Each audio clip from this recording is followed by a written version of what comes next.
we move on to the Eastern Conference, where that went 6 games as the Pacers beat the Knicks 4-2 in the Eastern Conference Finals. When we last left off, the Pacers were up 3-1.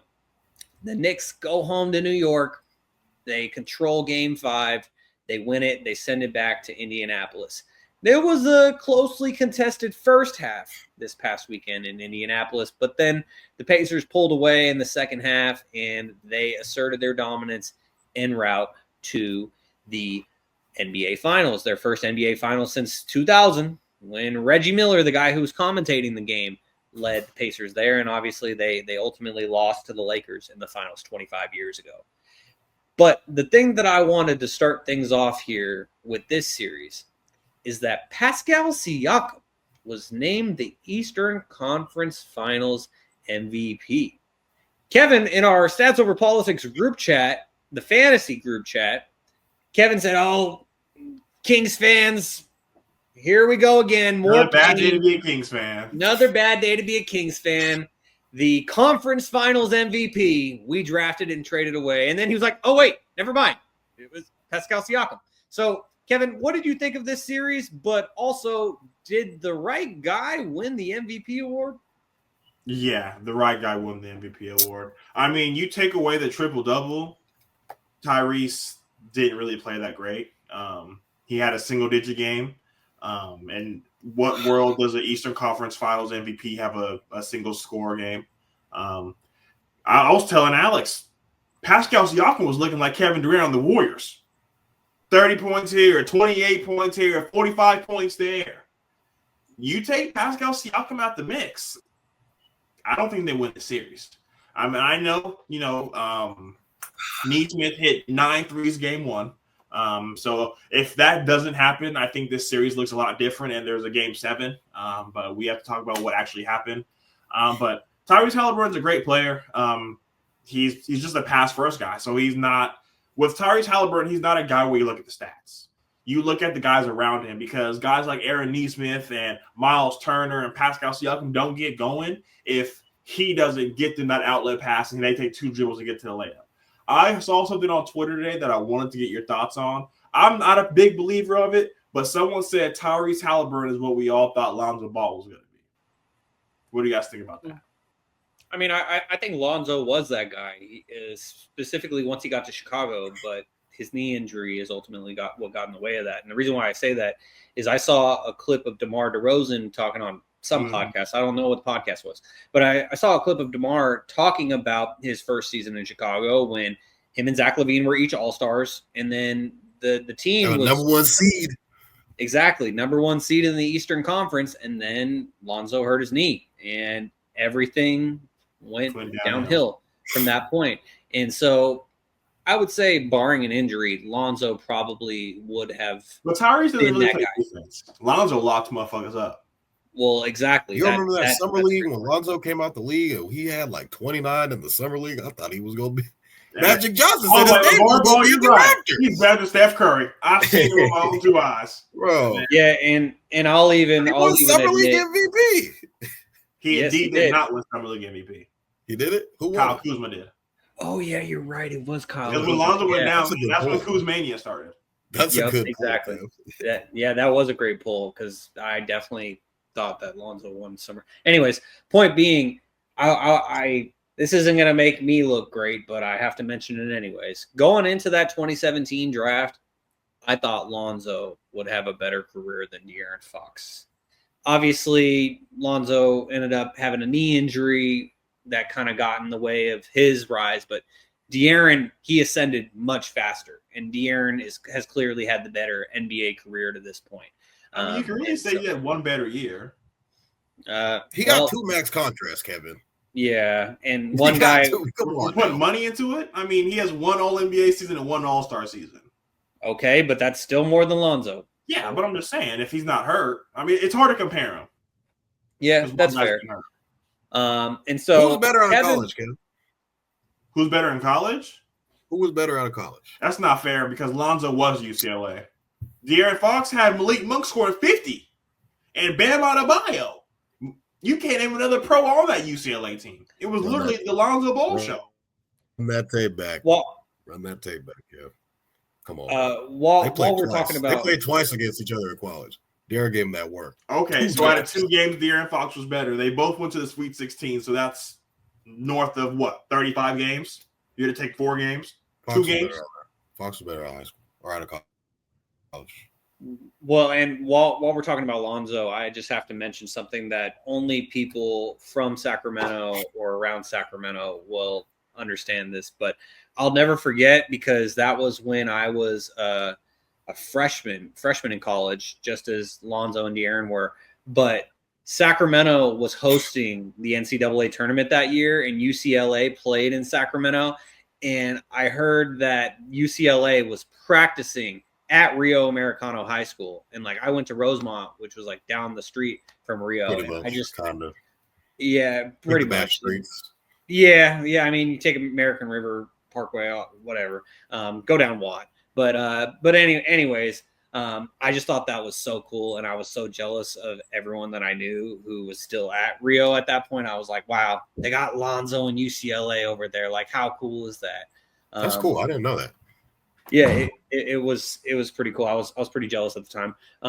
But Alex, just like Jaevon and I, you picked the Pacers to win this series, and so it basically went as expected for you, correct? Because I mean, I picked the Pacers in 6. I believe you picked the Pacers in 6 as well. Yeah, I think they're just everyone's been saying it. They're the better team. I think the Knicks have a little bit more talent, but they don't have that type of depth. I mean, you have Mikal Bridges, what was it, 5 picks? 4 picks? Yeah, I think it was 5. First round picks, 5? Yeah, it was 5. I think 3 first rounds and 2 pick swaps. That's honestly ridiculous. Like, I'm gonna need that man to drop 50 every night.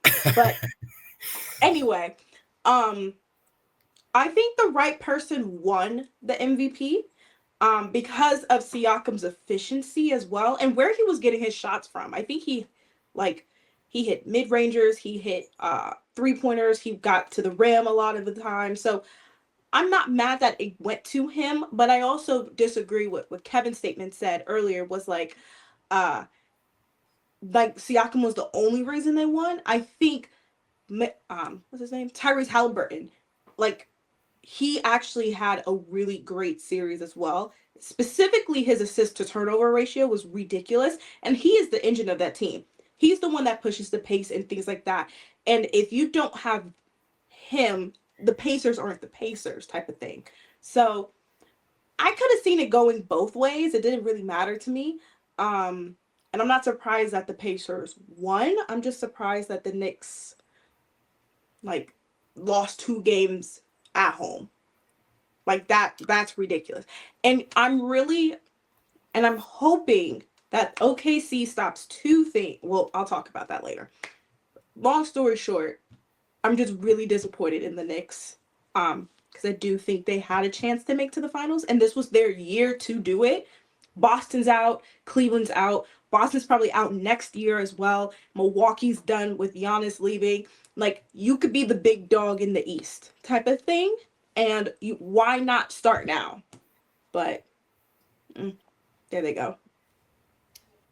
Well, Jaevon, before I get your thoughts on this series, I think it's important for context to mention the statistics of Pascal Siakam and Tyrese Halliburton, because I think we all could agree, even Kevin, that the Pacers were superior in this series. It would have been much closer if the Knicks didn't choke away Game 1 on their home court, because then if it goes the exact same way, then we go to a Game 7 in New York, and that could really go either way. But as Tyrese Halliburton indicated in Game 1, the Knicks absolutely choked. And a la Reggie Miller, that was a great pull. Perfect time for it, too, even in Game 1. But, Jaevon, these were the statistics. So, Tyrese Halliburton, Game 1, 31 points, 11 assists, 4 rebounds. Game 2, 14 points, 11 assists, another double-double, 8 rebounds. 2 rebounds away from a triple-double. Game 3, 20 points, 7 assists, 4 rebounds. Game 4, that's when he went nuts.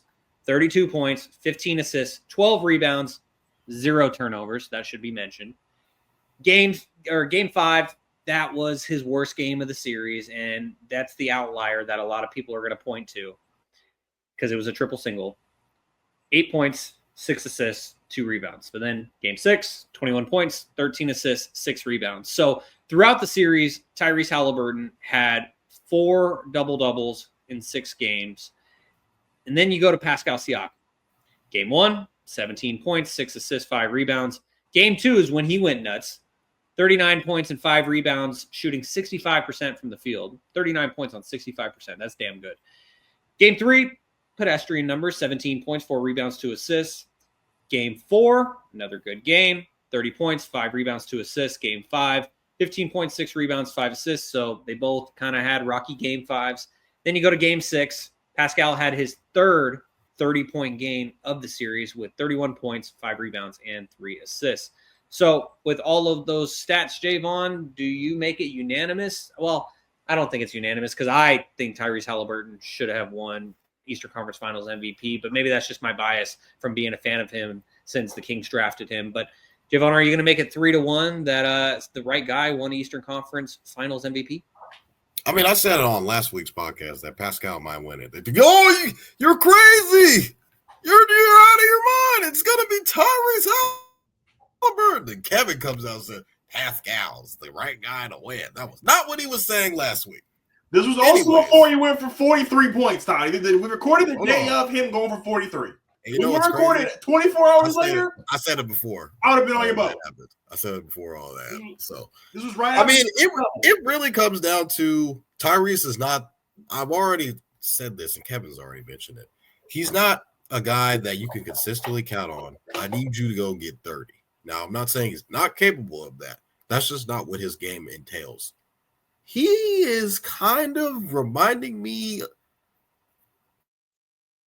a little Steve Nash-ish on the way that he kind of gets his guys involved. Like Steve Nash won an MVP averaging 15 points, which was a little bit insane, given if you look at all the other guys and what they were averaging back in the day. But that's another story for different NBA, brother.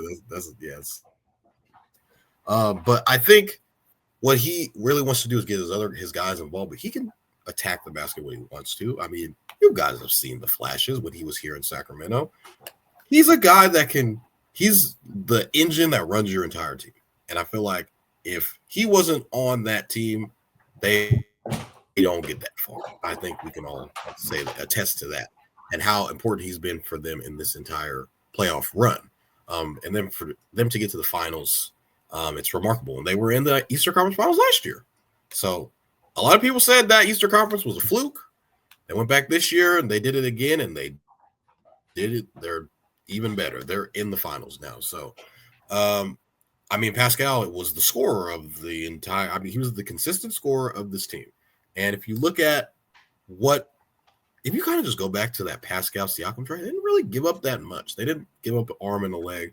And it was on the account of, hey, we're getting you from Toronto, but it's an expiring contract. So you're going to need a new deal going into the next season. So for the Pacers to kind of gamble on him, knowing for him to re-sign, not knowing that he was going to re-sign, and end up getting Pascal on that expiring, he could have just left in free agency, but they end up going to the Eastern Conference Finals. He ends up re-signing that contract extension, and now they're back, and he's Eastern Conference Finals MVP. And I saw the post-game press conference about him, which he kind of got a little bit emotional about him. I didn't know he moved from Cameroon when he was 18. So that was kind of crazy in itself. So to see how far that he's come, and, he's already been a champion, obviously, in Toronto, and for him to kind of get another shot at it, let's not count this Pacers team out. They're very, very scrappy. I do think these two teams going into it, they're the two best teams so far this year. And I think Indiana will play the best team that they've played all playoffs, and OKC is probably going to play the best team that they played all playoffs, and that includes in the Western Conference. So it's going to be a very interesting finals. Kevin's crunching his face up because he always crunches his face up. So I don't think they're the best. Like, what about Denver? What about Denver? Yeah, Denver. Okay, they got one player on their team. They took it. Nikola Jokic is literally the best player in the world. If the Pacers play He took him if the Pacers play the Nuggets in the finals, you would take the Pacers? Yeah. Miles Turner would have to play his ass off. Don't For say 7 you might have games. down that hill, brother. I don't think they got enough size. So They don't Yeah. got enough bench. Well, It was literally he's averaging like 40 and 12 and 15. Like he was out of his mind. well, maybe we will see that in 2026, but as for right now, that is a hypothetical. Another team that is moving their hopes to 2026 is the New York Knicks, who just got voted from the Eastern Conference Finals.